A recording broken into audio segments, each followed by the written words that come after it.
आप देख रहे हैं द फुलझड़ी और मैं श्रुति। निवेश और लोक संपत्ति प्रबंधन विभाग यानी GIPAM के सचिव तुहिन कांत पांडे ने कहा कि सरकार की बहुलांश हिस्सेदारी वाले कई सार्वजनिक उपक्रमों के निजीकरण की प्रक्रिया अग्रिम चरण में है और इनकी बिक्री के लिए जल्द ही रुचि पत्र मंगाए जाएंगे।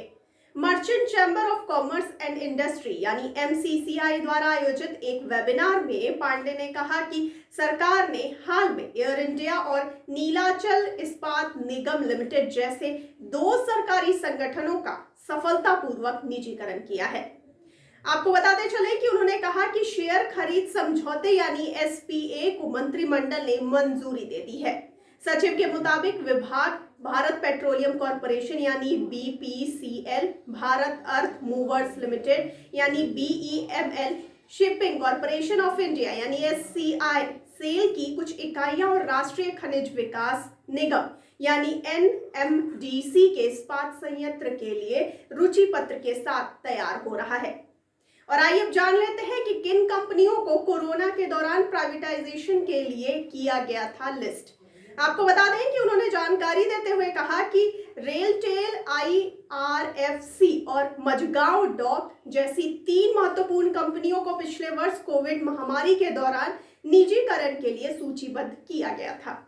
आपको ये भी बताते चले कि भारतीय जीवन बीमा निगम यानी LIC के आरंभिक सार्वजनिक निर्गम यानी IPO पर पांडे ने कहा कि शुरुआती दस्तावेज तैयार है। रूस और यूक्रेन के बीच संकट के कारण हम बाजार की स्थिति पर नजर बनाए हुए हैं। IPO को जल्द बाजार में लाया जाएगा और यह भारतीय पूंजी बाजार के लिए बड़ा अवसर होगा। आपको जानकारी के लिए यह भी बताते चलें कि सन 2022-23 के बजट में अगले वित्तीय वर्ष के लिए सरकार ने 65,000 करोड़ रुपए के विनिवेश का लक्ष्य का अनुमान लगाया है। यह टारगेट 2021-22 के लिए अनुमानित 1,75,000 करोड़ रुपए के बजट से काफी कम है। सरकार ने संशोधित अनुमानों में 2021-22 के लक्ष्य को घटाकर 78,000 करोड़ रुपए कर दिया है। और आइए अब जानते हैं कि किसमें कितनी हिस्सेदारी है। आपको बताते चलें कि सरकार BPCL में 52.98%, शिपिंग कॉर्पोरेशन ऑफ इंडिया में 63.75%, BEML में 26% और पवन हंस में 51% हिस्सेदारी बेच रही है। सरकार ONGC में भी अपनी 49% हिस्सेदारी को बेच रही है। आपको ये भी बता दें कि सरकार का मानना रहा है कि एक ही सेक्टर में ज्यादा सरकारी कंपनियों के रहने से बेवजह ज्यादा खर्च होता है, जिसे कम करने के लिए प्राइवेटाइजेशन पॉलिसी का सहारा लिया जा रहा है। कई गैर जरूरी सेक्टर हैं जिनमें सरकारी कंपनियों का काम करना जरूरी नहीं है। इसके लिए सरकार कुछ सरकारी कंपनियों का निजीकरण करेगी। इसके लिए सरकार की तरफ से समय सीमा तय की जाएगी और इसके बारे में बजट में ऐलान किया जा सकता है। सरकार के मुताबिक स्ट्रैटेजिक सेक्टर में किसी एक कंपनी का रहना जरूरी है। अगर कंपनियां ज्यादा हैं तो या तो उन्हें प्राइवेटाइज किया जाए या उनका विलय कर दिया जाए। कुछ चुनिंदा सेक्टर में सरकारी कंपनियां रहेंगी, बाकी सेक्टरों में निजी कंपनियों को काम का जिम्मा दिया जाएगा। और आइए अब जान लेते हैं कितनी सरकारी कंपनियां हैं। आपको जानकारी के लिए बता दें कि देश में फिलहाल 339 सेंट्रल पब्लिक सेक्टर एंटरप्राइजेज यानी कि केंद्रीय सरकारी कंपनियां हैं। इनमें कारोबार कर रही 257 में 179 शेड्यूल CPSE कंपनियां हैं।